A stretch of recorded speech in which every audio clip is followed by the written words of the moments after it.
Hello everyone. Let us look into the topic modernism. We would be seeing its origins, the key figures associated with this movement, as well as the features of modernist poetry. Modernism is a broad literary and cultural movement that emerged in the decades before 1914. It came as a result of artist rebellion against the late 19th century academic and historical traditions. It affected arts, politics, and philosophy. The idea was to reinvent culture.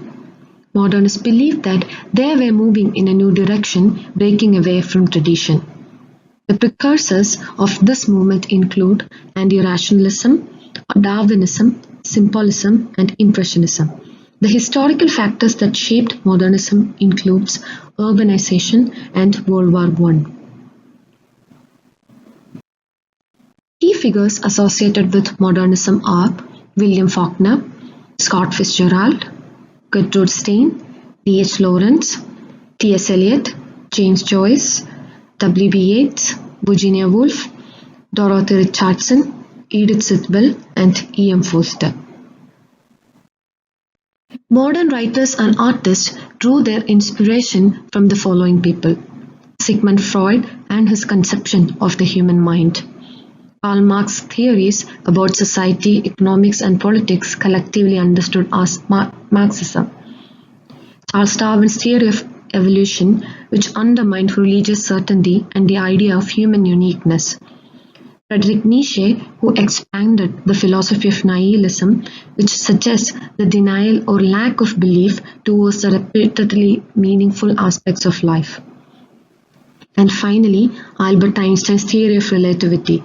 His conception regarding the perception of time and space influenced modern artists.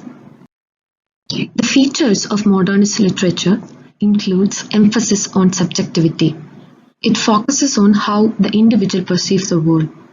William James, who is often hailed as the father of American psychology, coined the term stream of consciousness in his Principles of Psychology. As Virginia Woolf notes, the mind receives a myriad impressions, trivial, fantastic, evanescent, or engraved with the sharpness of steel. From all sides they come, an incessant shower of innumerable atoms, and as they fall, as they shape themselves into the life of Monday or Tuesday. There was always an exploration for the new in subject matter. During this period, there was a serious awareness of the new realities of human life. On or about December 1910, human nature changed. All human relations shifted, and when human relations change, there is at the same time change in religion, conduct, politics, and literature, says Virginia Woolf in her essay Mr. Bennet and Mrs. Brown. There was a focus shift from noble heroism to human corruption, which can be found in Eliot's Sweeney poems. Also, there was a shift from countryside to city, which could be found in the poem Chicago by Carl Sandburg. Modernist metropolis is a term associated with modernism. Examples include how the Irish city Dublin served as a setting in James Joyce's novels. And T.S. Eliot notes, unreal city under the brown fog of a winter dawn. A crowd flowed over London Bridge, so many, and each man fixed his eyes before his feet, flowed up the hill and down King William Street. Representation of modern artists was always a concern for modernists. The term flaneur, which means stroller, which became an emblematic archetype of urban and modern experience, pervades modernist literature. The term was coined by Charles Baudelaire in his Painter of Modern Life. The struggles of the artist to create art could be found in novels such as Sons and Lovers by D.H. Lawrence, A Portrait of the Artist as a Young Man by James Joyce, and To the Lighthouse by Virginia Woolf. Grappling with the idea of reality, Charles Baudelaire coined the term modernity, which meant the fleeting ephemeral experiences of life in an urban metropolis and the responsibility of artistic expression to capture that experience. Subversions of realism could be found in different movements such as Cubism, which began in 6. With George Braque and Pablo Picasso are the artists. In Cubist paintings, the objects are broken up, analyzed, and reassembled in abstract form.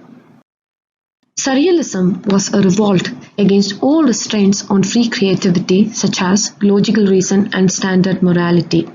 Manifesto on Surrealism by Andre Breton inaugurated the movement.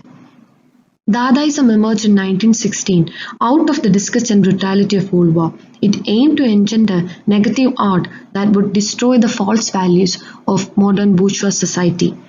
Artists include Tristan Tzara, Marcel Duchamp, and Man Ray. Because the mind was fragmented and because reality could not be represented, modernists were always preoccupied with the idea of fragmentation. T.S. Eliot calls the world a heap of broken images. Let us record the atoms as they fall upon the mind, in the order in which they fall. Let us trace the pattern, however disconnected and incoherent in appearance, with each sight or incident scores upon the consciousness. Let us not take it for granted that life exists more fully in what is commonly thought big than in what is commonly thought small, says Virginia Woolf in Modern Fiction. The poets experimented with the poetical structure, often ending up in discontinuous composition. Poems became units presented in elliptical way. In T.S. Eliot's Wasteland, he juxtaposes lines from Richard Wagner's opera between two English lines. Exploration of language was always a concern for some modern artists. For example, James Joyce exploring a child's vocabulary in the opening lines of A Portrait of the Artist as a Young Man. There was also formal experimentation regarding concreteness, economy, and exactitude of world.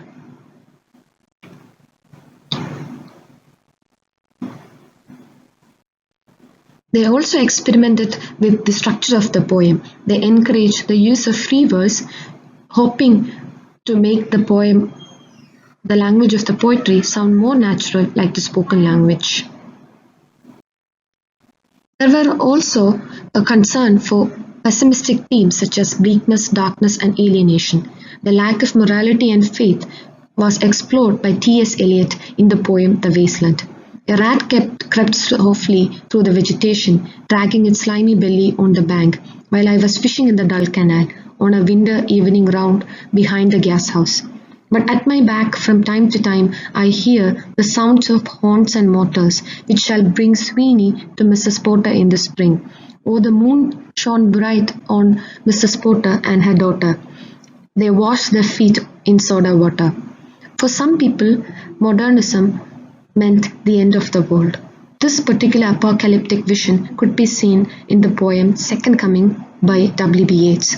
Turning and turning in the widening gyre, the falcon cannot hear the falconer. Things fall apart, the center cannot hold. Mere anarchy is loosed upon the world. To conclude, while some scholars see modernism continuing into the 21st century, others see it evolving into late modernism or high modernism. Postmodernism is a departure from modernism, sometimes refuting the basic assumptions of modernism. Some scholars consider modernism as not a break from tradition, but a renewal of tradition. Contrary to the common notion, modernists or the avant-garde did not make its entrance by breaking with the past. The modernists got their standards and levels from the best of the past, says Clement Greenberg. As Virginia Woolf prophetically noted, it is for the historian of literature to decide, for him to say if we, the modern writers, are now beginning or ending or standing in the middle of a great period of prose fiction. We have reached the conclusion of this presentation. Thank you for listening.